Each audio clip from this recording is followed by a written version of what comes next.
साताऱ्यातील सावरी गावातून 20 कोटींचा ड्रग्ज जप्त करण्यात आलाय। जावळी तालुक्यातील सावरीत जनावरांच्या गोठ्यात एमडी ड्रग्जचा कारखाना सुरू होता।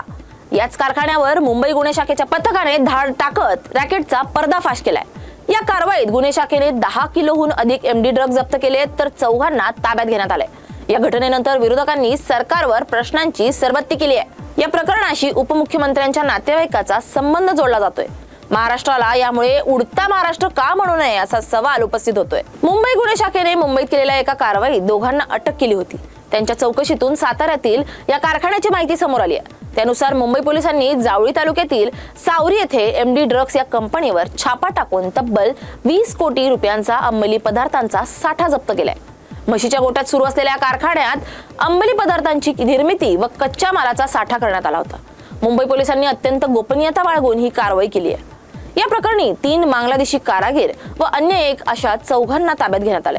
हे प्रकरण बाहेर आल्यानंतर काँग्रेसचे प्रदेशाध्यक्ष हर्षवर्धन सपकाळ यांनी सरकारला धारेवर धरलंय। सातारा जिल्ह्यातील जावळी तालुक्यातील सावरी गावात नक्की काय सुरू आहे? ही जागा उपमुख्यमंत्र्यांच्या जवळच्या व्यक्तीची आहे का नातेवाईकांची? तिथे ड्रग्सची फॅक्टरी सुरू आहे का? बोगस नोटांचा कारखाना, जादूटोणा सुरू आहे की आणखी काही अवैध धंदे?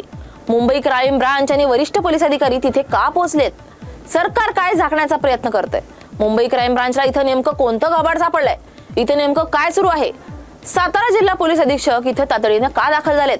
इथून जवळच असलेल्या तेजस हॉटेलमध्ये रात्री मुक्कामाला असलेले प्रकाश शिंदे कोण आहेत? या सर्व प्रश्नांवर गृह मंत्रालयानं स्पष्टीकरण दिलं पाहिजे अशी मागणी काँग्रेसचे प्रदेशाध्यक्ष हर्षवर्धन सपकाळ यांनी केली आहे। ठाकरे गटाचे नेते अंबादास दानवे यांनी देखील गृहमंत्री देवेंद्र फडणवीस यांच्यावर प्रश्नांची सरबत्ती केली आहे। साताऱ्यात एमडी ड्रग्ज तयार करणारा कारखाना उजेडात आलाय। गृहमंत्री म्हणून जनतेच्या वतीनं आपल्याला याबाबत काही प्रश्न आहेत। देवेंद्र फडणवीस जी असं म्हणत त्यांनी काही प्रश्न विचारलेत। अंबादास दानवे म्हणाले, महाराष्ट्राला यामुळे उडता महाराष्ट्र का म्हणू नये? साताऱ्यातील कारखान्याचे मुंबई पश्चिम बंगाल कनेक्शन हे सरकारमधील घटकांच्या पिल्लावळीपर्यंत आहेत। हे सत्य आहे का? एका विशिष्ट पक्षाचे साताऱ्यावर वर्चस्व आहे म्हणून या कारखान्याला अभय होतं का? मुंबईतील पोलीस साताऱ्यात येऊन कारवाई करतात, सातारा पोलीस याबाबत गप्प कसे आहेत?